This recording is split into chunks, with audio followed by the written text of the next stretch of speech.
Hey everyone, welcome to another episode. My name's Warnaar. Today's going to be a really quick episode. I wanted to go over some recommendations or a proposal that Siam released via Twitter recently. For Danny and for the new Treasury Manager of Wonderland. So we're going to go through that. If you don't know who Siam is, look up Siamkidd, so K-I-D-D. So S-I-A-M-K-I-D-D. On Twitter. He's a really interesting guy. He's got some really interesting perspective. He's the founder of the realistictrader.com and the rap.org. He does like speaking. He's a trader. He does a lot of investing and things like that as well.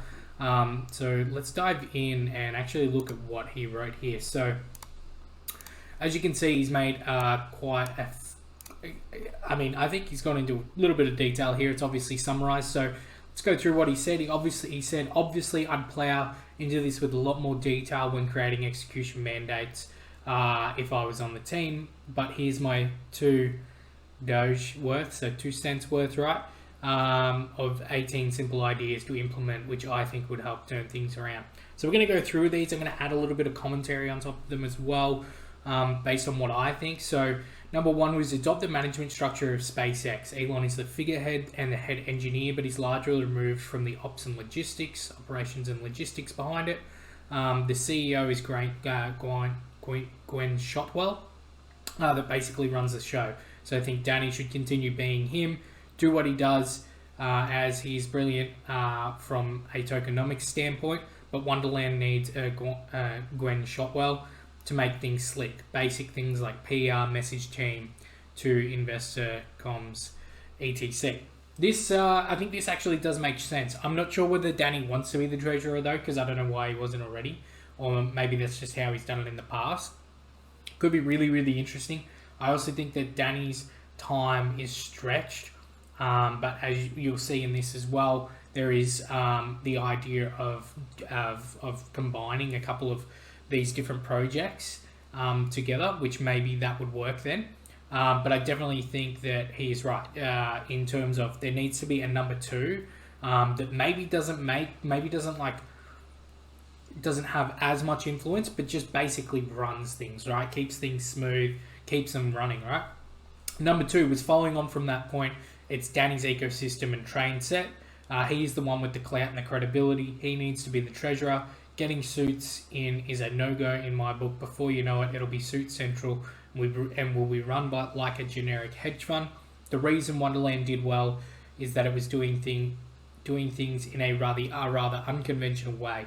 If you want a suit-run investment, you just go to Goldman, etc. Totally see what this guy's saying. I don't think, though, that it would be run like a hedge fund if you got suits involved. I do think that it would be run like a normal VC firm, though, potentially. Unless you get suits in that are looking at short-term gains, sorry. But if you get, someone in who knows what they're doing, they're still going to go for long-term gains. But the problem is you'll find that we might struggle to get that cash flow that we need to actually run Wonderland. So I think we need someone with the skill set and the knowledge of a suit, but who isn't a suit, if that makes sense. Number 3, screw the APY bollocks. It's total BS. Always has been. It's just a flame to attract us moths, and moths get burnt.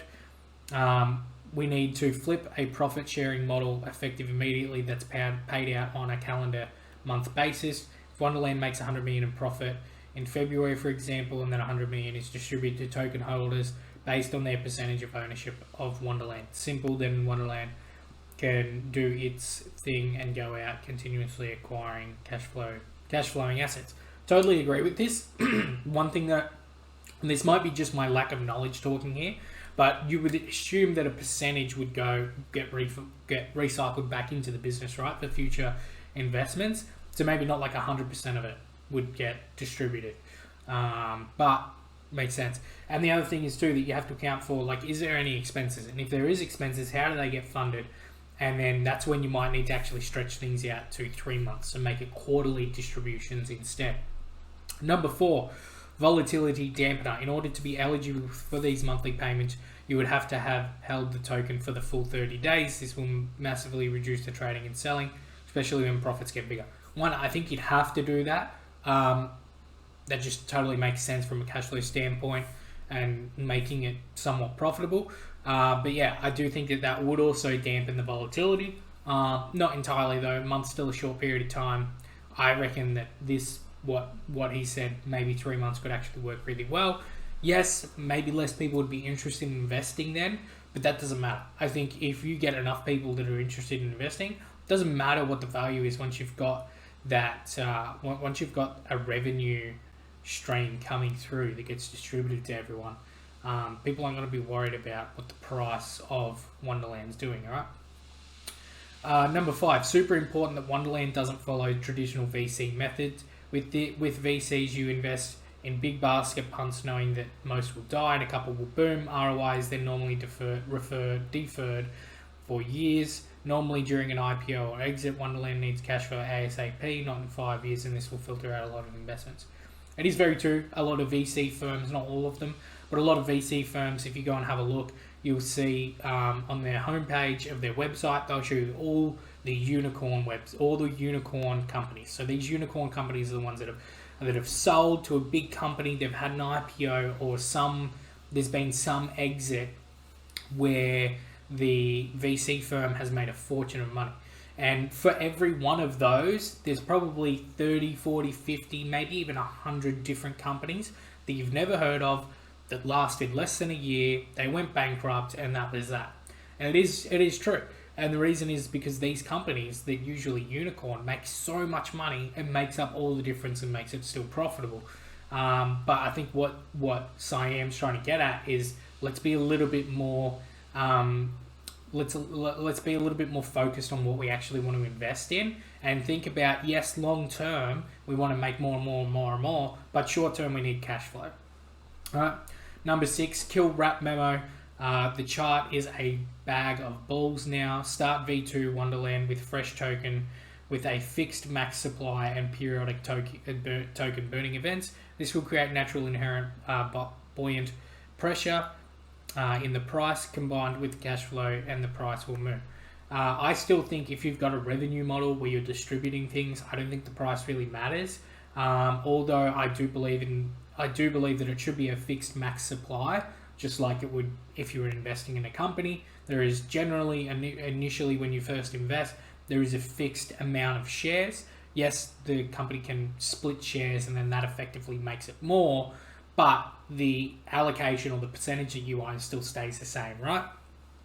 And and once again, this just might be my lack of knowledge talking here. I don't think there is a need when you have a revenue sharing model to burn supply or burn tokens. I don't think people are worried about that. Yes, it would make it worth more, of course. But what do you want to focus on? Do you want to focus on the revenue model coming through, or do you want to focus on the capital gains of just the token itself? Number 7, teams need to dox themselves or bugger off. There is zero legitimate reason to be anonymous in this type of project. Got nothing to hide, don't hide. Frog Nation aren't criminals. We aren't trying to compete with the US dollar or SWIFT or the dollar payment network. So the team has nothing to worry about. This I totally agree with. Why not? I noticed something that Daniel said in his statements or in his Twitter thread yesterday in regards to Sifu. In regards to Sifu, Daniel said he liked the aspect that in blockchain, anyone can invest, right? Anyone can get involved. It doesn't matter what their background is because there's that anonymity there, which I do think is great in terms of people who have been cancelled and things like that. But at the end of the day, you can't run a public company and you can't be heavily involved in the stock market if you have a criminal record. And there is a reason for that, and those regulations were put in there for a reason, and it was to protect the 99% of people that are investing for the long term and don't have those conflict of interests. And I do think that Wonderland should adopt some of these regulations, and we should self-regulate ourselves a little bit. Number 8, regular monthly third-party audits. Really simple, folks. There's nothing new. Any financial firm does this. This I agree with. Why not get an auditor in, right? Maybe do it every 3 months. Do it quarterly if you want to cut down the expense of it a little bit. But even monthly, it doesn't matter. That'd be great. Number 9, for shits and giggles, perhaps apportion 1 to 5% of the treasury into a mini hedge fund where they give vetted, checked, docs, verified traders $10 to $20 million to trade out and make deals with. Can easily spin these off into separate LTDs with a strict Chinese wall. So if anyone screws up, there wouldn't be any splash back on Wonderland. I'd be up for that. That could be cool, maybe to try out. I don't know whether that would work long term though. Number 10, make leverage inoperative. For this new token, Digens will never lever up no matter how many times they get burned and no matter how many times you tell them not to. What actually happens is that once one gets burned, they then lever up even more to try and win back the losses. Downward spiral of doom. Leverage assets also then put a target on our backs for big bad actors to carry out deleveraging events, attacks, just like we've now experienced. Think that kind of makes sense, right?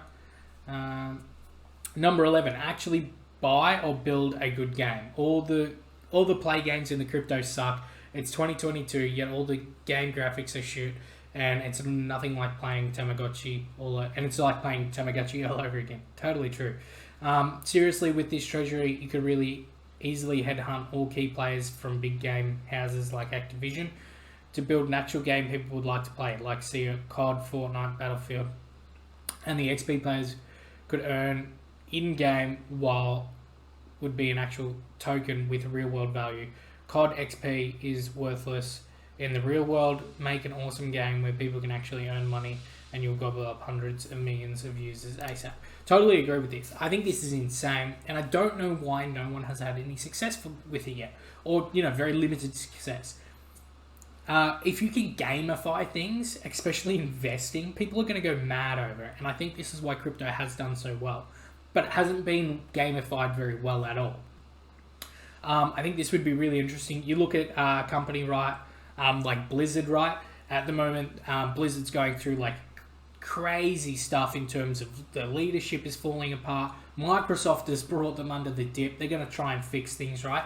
But I'm sure that there are developers working in Blizzard right now who would quite happily take a $10,000, $20,000 a year pay cut, and go join something like Wonderland or a project that Wonderland's doing, and then, maybe get some sort of revenue share out of it, right? And have the autonomy to come up with ideas and bring up new things. I think that would be awesome. One thing that I would be careful of, though, is use the token, whether it's an XP or however the game works. Yes, the token has to be able to be used in real world or transferred or traded into something that eventually is the US dollar maybe. But I would say that for now, it's really early, and I think we should stay out of the NFT side of things in terms of games. Number 12, if we go down this route, we must avoid at all costs the terrible tokenomics that Axie Infinity have been saying this for multiple months. In Axie, people earn SLP. They then immediately sell SLP into USDT or ETH, but because SLP has terrible tokenomics and there is zero buying vector, the price will forever crash. It's so obvious that I'm really surprised they did.